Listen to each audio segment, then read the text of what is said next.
Ed, thanks for joining us here today. When investors think about investing globally, it's a potentially scary thought. There's lots of headlines to think about, issues around geopolitics, Trump, trade wars, Brexit, all manner of issues that we hear about. How do you at Orbis think about and consider these issues when assessing the global opportunity set? So I think the first thing to say for all investors is that actually it's nearly always safer to invest globally than to invest locally. There's a human instinct to invest in what's near to you. We call it home bias in investing, and it's true around the world. Australians invest in Australia, Spaniards in Spain, Americans in America. And what that means is that if there's some kind of local problem which can come out of the blue, a recession, a political crisis, whatever it is, well then you and all of your friends and neighbours are all in the same boat and you all panic at the same time and you sell at the wrong moment and you don't get the kind of returns that you want.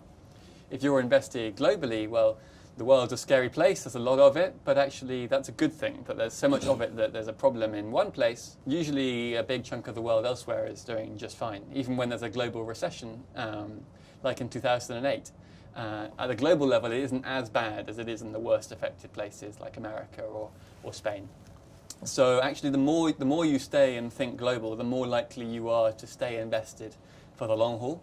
And it's that staying invested for years and years, right the way through to retirement, that really makes a difference for most investors in the long run. We think about the noise out there, and the term fake news has certainly become part of the lexicon in recent years. How do you think about this issue to ensure the information that you're looking at and considering for your investing is not fake news? It's always hard to do in the short term. The nature of news is that it's stuff that's just happened. Papers are always reporting what happened yesterday.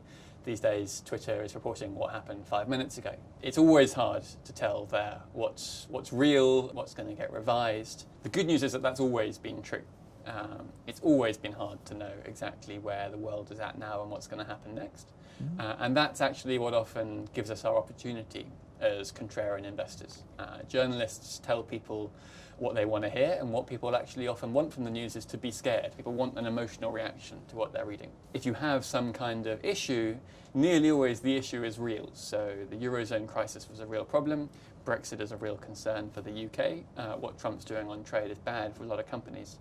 But it's standard, if you look at the past, for journalists and people reading their material to exaggerate that real issue into a huge issue. One of the lessons that we get from the past is that actually that often goes away in time, or it's less bad than people think. So as contrarians, fake news can be our friend if it's causing a general worry about something that's exaggerated.